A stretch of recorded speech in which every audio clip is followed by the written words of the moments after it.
atas doa kita dan partisipasi kita, dukungan kita terhadap Palestina yang mana mereka saat ini lagi mengalami genosida yang parah, yang luar biasa, yang mungkin jarang berulang-ulang, jarang kita lihat genosida seperti yang di Palestina saat ini.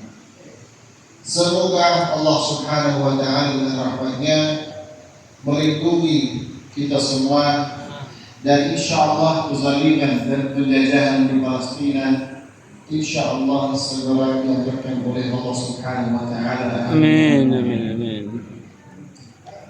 Jemaah sekalian, pasti ya, Allah Subhanahu wa Ta'ala membenci kezaliman. Bahkan kata para ulama, Allah mengharamkan dan menghalalkan banyak hal yang kita lakukan. Tetapi ada satu hal yang Allah mengharamkan terhadap dirinya sendiri. yakni ada satu hal yang Allah sendiri haram melakukan. Apa itu? Kezaliman. Allah berfirman dalam hadis al-Qudsi, "Ya ibadi, inni haramtu zulma ala nafsi." Wahai hamba-hambaku, aku telah mengharamkan kezaliman kepada diriku sendiri. Maka janganlah kalian menzalimi diri sendiri atau menzalimi satu sama yang lain. Bayangkan, Allah Subhanahu wa Ta'ala diharamkan menzalimi hamba-hamba. Mohon maaf kalau saya ini mohon pengertiannya, saya masih belajar bahasa Indonesia ya, belum terlalu fasih. Biasanya waktu di antara maghrib dan isya tidak kuat pakai penerjemah. Saya ini katanya Ustaz yang gaspol, tidak ada masalah insyaallah. Nanti dia bantu kalau ada kesalahan. Jadi yang Allah Subhanahu wa Ta'ala haram lakukan itu kezaliman, sehingga di akhirat itu pada hari kiamat tidak mungkin Allah Subhanahu wa Ta'ala mengazabkan kita kecuali setelah diikrarkan oleh orangnya. Yauma tashhadu 'alaihim aydihim wa arjuluhum bima kanu ya'malun. Kaki kita, tangan kita, mulut kita, baca indera kita akan bersaksi di hadapan Allah. Ini orang yang pernah melakukan 1, 2, 3, 4, 5, 10. Baru harus orangnya akui, iya mengakui betul. Baru kita diazabkan oleh Allah Subhanahu wa Ta'ala. Allah yang Maha Adil tidak pernah menzalimi hamba-hambanya dan tidak akan pernah menzalimi hamba-hamba. Apalagi kalau kita yang manusia ini yang sering berdosa, kita menzalimi satu sama yang lain, itu musibah besar. Beberapa tahun yang lalu, sejak mungkin tahun 19-an ya, abad terakhir, baru muncul istilah namanya penjajahan atau kolonialisme. Mungkin kurang tahu masuk bahasa Indonesia ya, kolonialisme.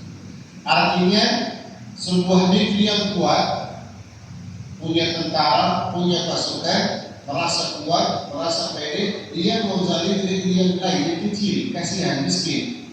Kenapa? Ingin mengambil rezekinya, sumber daya alamnya, dia mau ambil tenaga kerjanya, dia mau ambil penghasilan tanahnya, dia mau ambil alih tanah. Itu semua namanya penjajahan.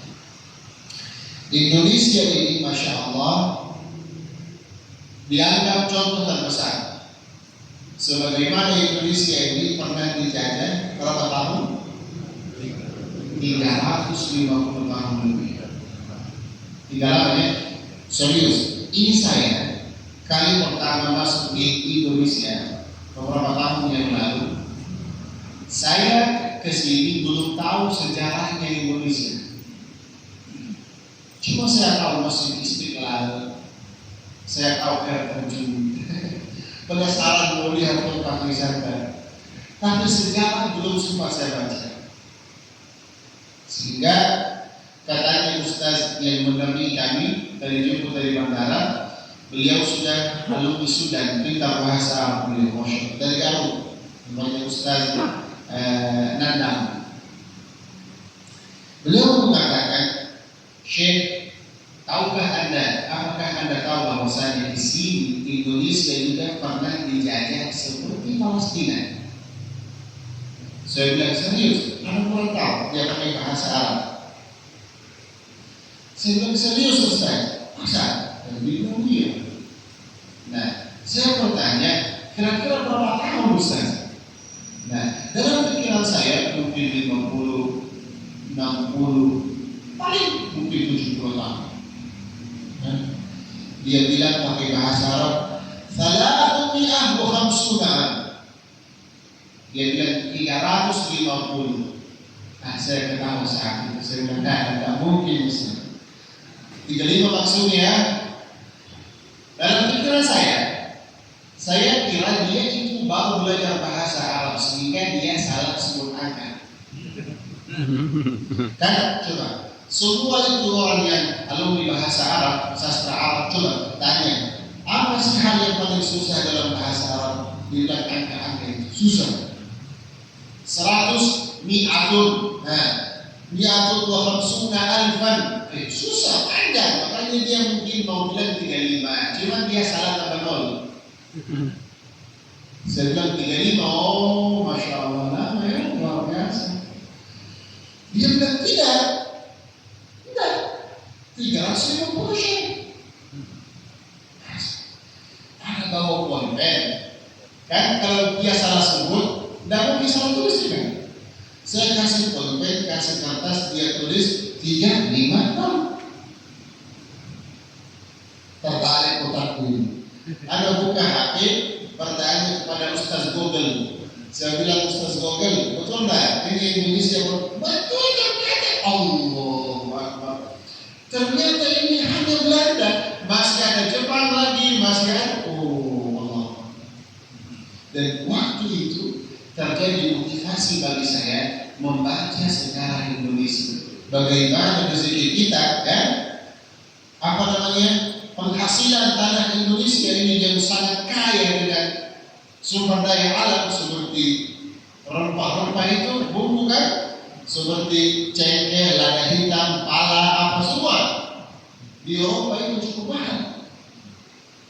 Di sini kan orang. Jadi di Eropa itu Belanda dia ambil rezeki kita, dijual bisa dengan harga yang begitu mahal, sedangkan orang yang punya kebun, yang punya tanah, mohon maaf, sepatunya ada sepatunya belum ada. Kenapa? Miskin. Istilah saya miskin parah. Itu namanya penjajahan. Tidak ada penjajahan yang manis dan yang pahit. Semua pahit, semua jelek, semua jahat. Ya, yang kita saat ini lihat di Palestina, menyaksikan di Palestina di berita-berita, itu seperti keadaan Indonesia pada zaman Belanda, tapi dilipat gandakan 200 kali. Sehingga kezaliman di sana sudah sampai di puncaknya, cukup luar biasa. Nah, Palestina lagi dijajah oleh siapa? Israel.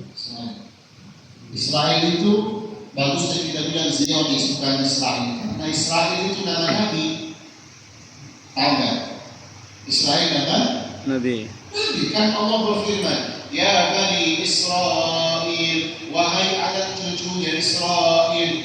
Siapa itu Israel? Nama Nabi. Nabi Israel, ya. Bapaknya Nabi Yusuf, Nabi yang kafir. Bapaknya punya 2 nama, Yakub sekaligus Israel. Jangan kadang-kadang kita saking marahnya kita bilang Israel terlaknat, kan? Itu Israel nama Nabi, ya, harus kita hormati. Tetapi yang membunuh umat Islam di Palestina itu namanya siapa? Zionis.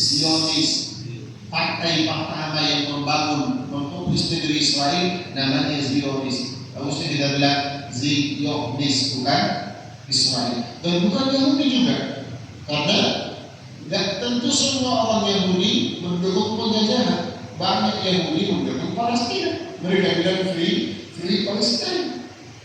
Lagi berdemo di Amerika, di Eropa, di mana-mana di negara Palestina. Dikibarkan bendera Palestina. Padahal zamannya ya Yahudi. Dan istilahnya begini, siapapun yang mendukung penjajahannya Palestina namanya Zionis walaupun agamanya Islam. Dan siapapun yang melawan penjajahan di Palestina namanya non-Zionis walaupun dia Yahudi. Jadi sangat bisa kita lihat Muslim Zionis. Kok bisa? Iya bisa. Agamanya Islam, sholat bersama kita, puasa bersama kita, bahkan dia ustaz kadang pakai jenggot sampai sini juga. Tapi dia mendukung siapa? Penjajahan Zionis. Masa dia sengaja ustaz? Tidak mungkin. Iya tidak mungkin sengaja, tapi dia tertipu kasihan. Ya, jendela akalnya terbuka 24 jam. Apapun kabar yang hoax itu masuk di kepalanya sangat bisa diterima, cepat dipercayakan. Itu orang Palestina itu orang yang dekat sekali. Mereka lah yang menghancurkan negeri itu. Iya, siapa yang mulai menyerang itu orang biasa loh. Jadi siapa batasan itu mereka dibunuh oleh luar biasa itu mereka berbeda itu mereka. Dari mana semua ini muncul? Dia langsung mengambil dari sumber yang Allah wadah dari mana? Dari Facebook kah, dari Instagram kah, dari Google kah, Allah. Yang penting dia berpengaruh jutaan Muslim yang lain. Orang awam dari mana dapat berita dari Ustaz Fulan? Coba ketemu Ustaz Fulan.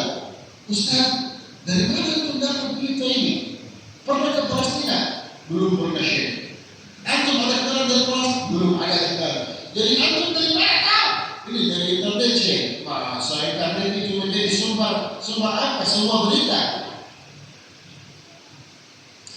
Maka ikhwanillah, jangan sampai kita menjadi Zionis, sadar maupun tidak kita menjadi orang Zionis, jangan.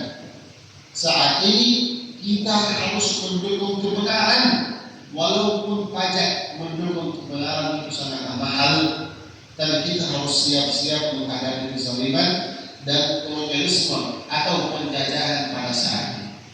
Kenapa kira-kira Palestina saja yang dipilih menjadi negeri Israel, dijajah oleh Israel?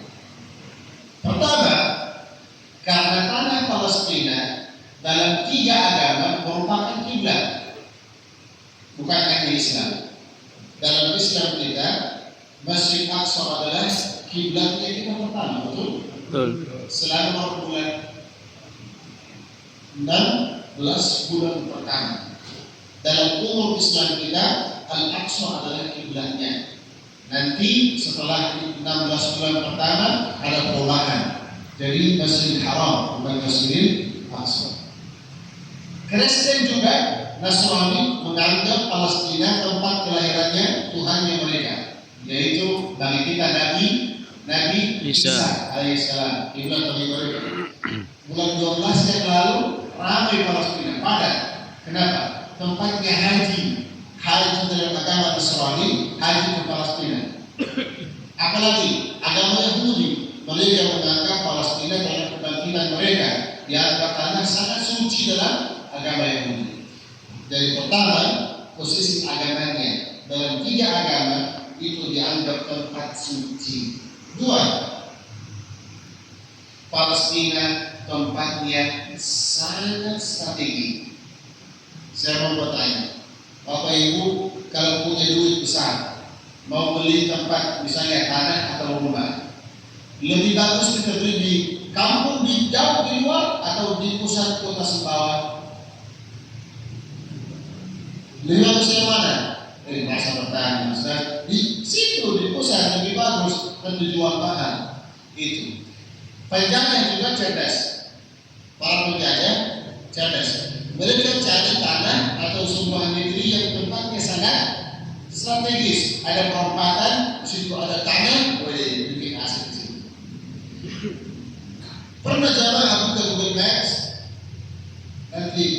rumah dibuka dulu ya. Cari mana Palestina. Coba lihat mana tempatnya.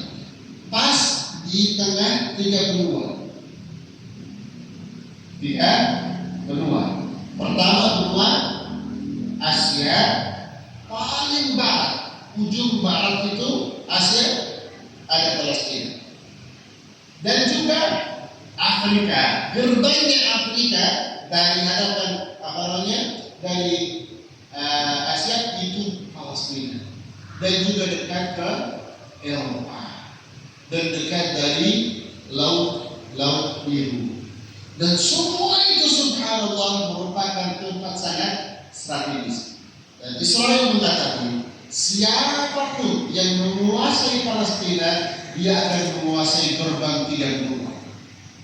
Bukan hanya itu, Palestina di pusatnya umat Islam 56 negeri. Palestina di hatinya. Tahu hati?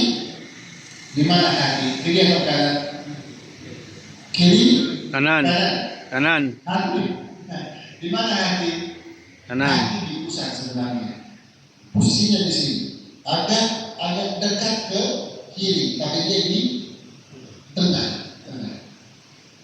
Palestina di tengahnya umat Islam.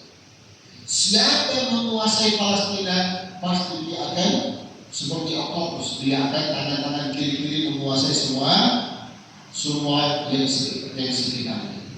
Yang ketiga, karena waktu ya, sebenarnya ada banyak, tapi yang ketiga terakhir, karena tanah Palestina tanah yang sangat subur. Saya bilang sangat ya, subur. Dalam Taurat tertulis di sana sifat tanah Palestina, tanah yang mengalir madu dan susu. Mengalir madu dan susu. Kita lihat di sana. Kalau dalam keadaan biasa, nggak ada perang, itu penghasilan tanah kadang semurah pasir. Saya mau kasih contoh. Di sini kentang berapa harganya? Contoh. Kentang mungkin 16 sampai 20 ribu. Saya sering belanja, saya di belanja ke rumah. 16, 17 tergantung tempatnya. Di Palestina mereka beli per karung. 1 kilo 2 ribu, 3 ribu. Orang besar begini. Tomat, buah-buahan, mau beli apel begini besarnya. Ya, mereka jual per 4 kilo. Jadi begini, Pak, berapa ini apel, berapa ini apel? Dia bilang 4 kilo harganya 100 ribu, 5 kilo harganya 100 ribu. Tanahnya berkah. Kakek saya sebelum meninggal, dia bersumpah. Dia bilang ini Allah. Pernah saya menyaksikan seorang mengendarai hewan kuda. Dia mengendarai kuda. Dia bilang naik di atas kuda, dia bisa tersembunyi dalam gandum. Ada sawah gandum, dia sekudanya dia bisa masuk dalam gandum terlihat. Artinya apa? Lebih komentar. Saat ini Israel dia mengambil penghasilan tanah Palestina, dipasarkan di Eropa, di Amerika, di Kanada, di mana-mana atas nama produk Israel. Contoh, ada kurma, namanya kurma binjol. Ada yang pernah makan? Kurma binjol, pernah makan? Pernah. Satu butir sebesar ini. Ya. Satu butir dengan satu biji. Butir? Iya betul. Satu butir kan? Satu kenyang. Made in Israel. Pisang, ada sebuah pisang sangat istimewa, manisnya kayak manis madu. Namanya pisang Jericho. Kota Jericho di Palestina dijual pisang Israel. Bukan hanya itu, makanan kita pun dicuri oleh mereka. Coba, setiap kota di sini ada makanan ciri khasnya. Seperti Sumbawa, pasti ada makanan khas ya. Seperti apa? Saya belum makan Pak Haji, nanti dikamu ya, insyaAllah. Nanti disiapkan. Nah, Misal, ada dari Makassar, ada coto Makassar. Dimanapun dimasak tetap coto Makassar. Walaupun di Papua, di Sumbawa, toko atau apa namanya rumah makan coto Makassar. Di mana kita di Sumbawa tapi coto Makassar. Itu Israel tidak menghormati budaya di orang lain. Orang Palestina masak falafel, ada makanan falafel. Mereka jual di Amerika falafel Israel, falafel Israel. Dari mana itu falafelnya Palestina? Jadi bukan hanya pencuri tanah, pencuri Masjid Aqsa, enggak, pencuri budaya juga. Kadang kita malu-malu ya. Kalau saya mau curi nasi goreng bisa, ciri khas Indonesia. Saya bilang ini nasi goreng Palestina. Saya akan malu itu. Harus disepakkan ini nasi gorengnya Fulan, makanannya Fulan, minumannya Fulan. Israel tidak pernah malu. Bahkan lebih jauh dari itu. Banyak hal yang malu, yang hewan pun malu melakukan Israel berada. Seperti apa? Bunuh anak kecil. Saya mau bertanya, di sini adakah jamaah yang berani membunuh anak kecil, walaupun dosanya apapun berani? Ada yang berani? Tidak. Walaupun tentang, tidak berani. Walaupun dia mencela saya, menghina saya, walaupun bahkan dia bawa senjata, saya tidak bisa bunuh dia. Namanya anak. Namanya anak. Coba itu Israel, 1 tahun saja mereka membunuh lebih 35.000 anak kecil saja. Anak kecil di bawah 13 tahun. Ada yang terpotong kepalanya, ada yang tergiling darah dengan jiwa dengan tulangnya di bawah berkasa mereka. Kondisi itu cukup parah. Lebih jauh, adakah yang berani, sebuah tentara berani mentargetkan membom rumah sakit? Allahu Akbar, rumah sakit. Ada pasiennya, ada marid, ada orang sakit. Ditargetkan, dibom, pakai rudal yang besar, itu Israel berani. Membunuh 500 jiwa, 1 roket, 1 pelik, 1 tongkat. Namanya rumah sakit Madani. Sangat berani. Sangat berani. Maka diikhwani fillah jemaah sekalian, penjajahan di Palestina saat ini bukan penjajahan yang biasa. Namanya penjajahan pengambil alih. Kan? Penjajahan 2 macam. Pertama, penjajahan seperti Belanda, datang mau ambil saja, mau memisah, mau makan minum. Baru nanti kalau habis pulang ke rumahnya. Ada ini namanya Belanda. Tapi Israel lain, Israel beda. Israel dia datang mau ambil, sekalian ambil tanah juga. Namanya pengambil alih. Karena sebelum Palestina dijajah, nggak ada yang namanya Israel. Mereka anggap ini tanahnya kita, ini tempatnya kita. Bagaimana caranya? Memalsukan sejarah. Ya, sehingga mereka bilang ini tanahnya siapa? King David, Raja David. Raja David kita yang punya. Siapa lagi? Nabi Sulaiman, Raja. Mereka bilang Raja Sulaiman kita yang punya. Siapa lagi? Mereka masuk menggali di mana-mana, ingin cari bukti-bukti bahwasanya ini punya mereka, tanah ini punya mereka. Lucu ya? Ada saksi. Om saya pernah di Israel, dia kerja di situ sebagai tenaga kerja. Dia bilang, jadi Allah ada lihat orang Israel waktu mereka bikin cor itu lantai 2, sebelum dikasih semen, sebelum dikasih betonnya, mereka kasih masuk koin-koin Israel. Tahu koin itu yang uang receh itu disubar luaskan begitu, baru dipasang lantai 2. Kenapa bisa? Katanya supaya nanti ke depan 50 tahun, 100 tahun datang generasi yang baru, mereka lihat ternyata ini tanah Israel. Apa buktinya? Ini ada koin-koin. Itu membuktikan 2 hal. Hal yang pertama, mereka pendusta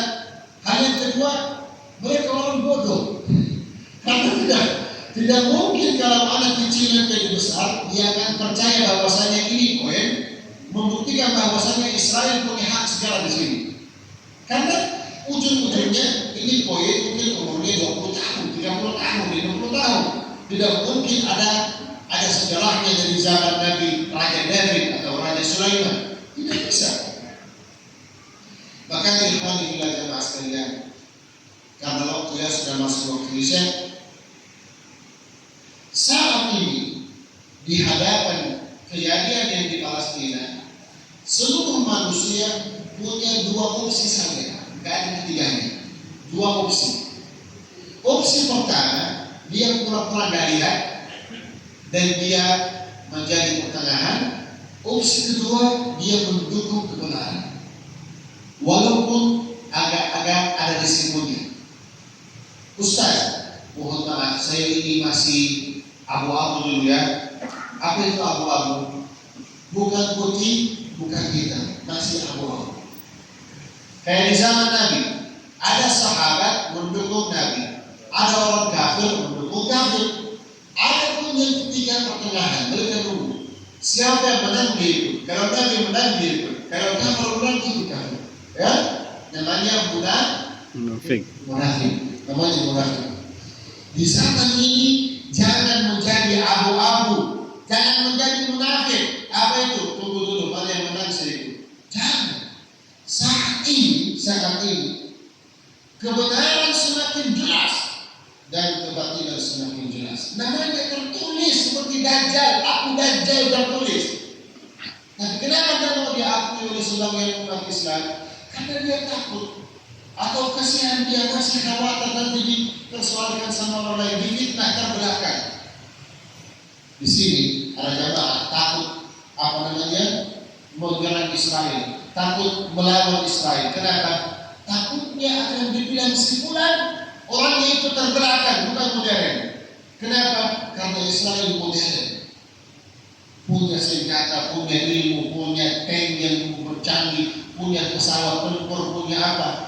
Siapa melawan mereka? Orang Palestina kasihan. Kasihan orang Palestina miskin ya. Kadang mereka itu cari makanan cari peluru di sampah yang rusak, kalau digunakan kembali. Asal mendukung itu orang yang ini. Mendukung Israel yang punya teknologi, punya ide lebih bagus kan? Nah, itu masalahnya. Kebenaran tetap namanya kebenaran, walaupun dia paling miskin, namanya kebenaran.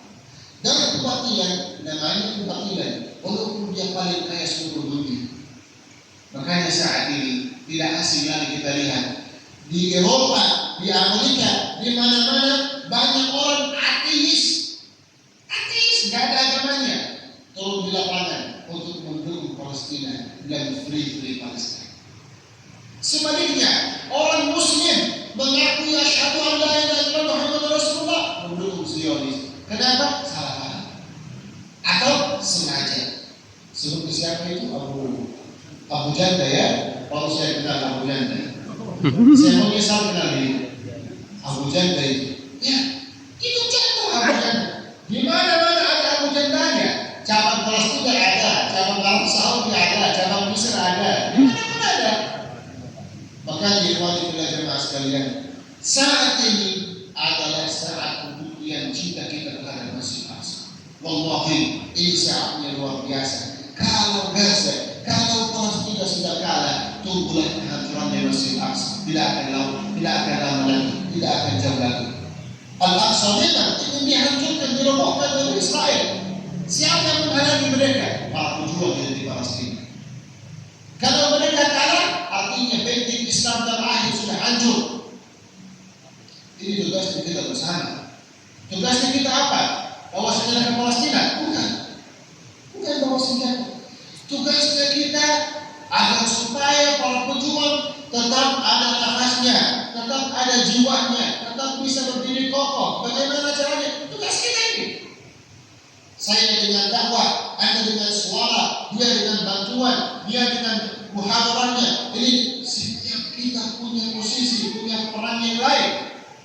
Setiap kita mampu, setiap kita bisa. Bukan hanya doa doa dia ada step 1, ada step 2, 3, 4, 5, 10, 15, 20. Doa adalah senjata yang beriman, tapi senjata butuh peluru. Kalau peluru tidak ada, apa manfaatnya senjata? Betul tak? Betul. Kita diminta, diharapkan, diwajibkan doa kelas amal. Ini saatnya amal, bukan besok, bukan lusa. Saat ini kita amalkan untuk mendukung Palestina, mendukung Masjid Al-Aqsa. Semoga insyaAllah Al-Aqsa menjadi merdeka seperti semula. Amin, amin, amin, amin, amin. Terima kasih. Barakallahu fikum. Jazakumullah khairan katsiran. Aqulu qawli hadza wa astaghfirullah li wa lakum. Wassalamu alaikum warahmatullahi wabarakatuh. Waalaikumsalam.